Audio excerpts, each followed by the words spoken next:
Another week, another round of breach notifications in our inboxes. How are you holding up, Jen? Oh, reading about nearly 3 million people's data exposed before my first coffee. Living the dream. That's the Navia story, right? The benefits administrator? Yeah, 3 weeks. The attackers had access for 3 weeks before anyone noticed. And Navia works with over 10,000 employers. So this isn't just one organization's problem. Exactly. And here's the thing. No financial data was taken, but names, social security numbers, dates of birth, that's plenty for phishing campaigns. Or identity theft.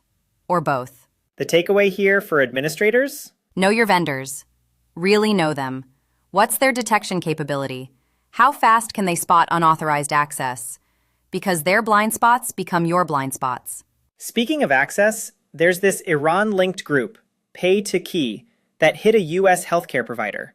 Right. And the entry point? A compromised admin account. They sat in there for days before deploying ransomware.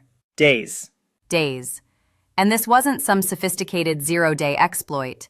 It was a privileged account that wasn't being monitored properly. So the fix isn't exotic. It's fundamentals. Privileged access management, behavioral monitoring, MFA that actually works. The boring stuff that stops the scary stuff. Let's talk about Kettering Health. 44 lawsuits after a ransomware attack delayed patient care. The Interlock Group claimed they exfiltrated almost a terabyte of data before encrypting systems. And when the ransom wasn't paid, they followed through. These lawsuits allege patients were actually harmed by delays in treatment. Which is the nightmare scenario, right? It's not just about data anymore.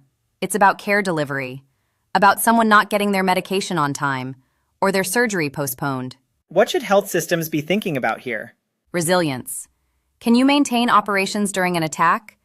Do you have offline workflows? Have you actually tested your incident response plan? Or is it just a PDF somewhere? And then there's OpenLoop, telehealth platform. A lone threat actor claims to have data from over 3 million people. And reportedly, OpenLoop paid him to take down the listing.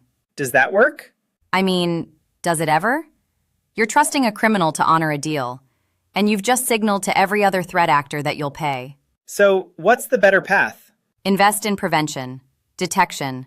Have a real plan before you're negotiating with someone who calls himself stuck in 2019. We should mention Essen Medical Associates, $4 million settlement after their 2023 breach. Nearly 1 million individuals affected. The lawsuit alleged negligence. And now there's a settlement fund, class representatives getting service awards. It's expensive. The cost of a breach isn't just the breach. It's the litigation, the remediation, the reputation hit, the settlement.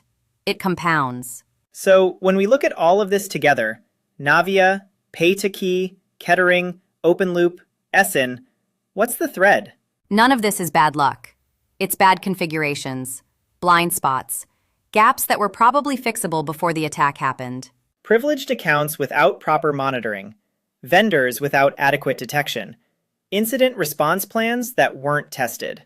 And the good news, if we can call it that, is that most of this is addressable.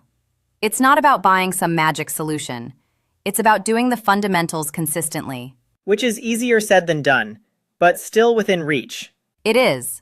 And honestly, that should be motivating, not depressing. On that almost optimistic note, thanks for listening, everyone. Stay patched, stay vigilant, and maybe audit those admin accounts this week. See you next time.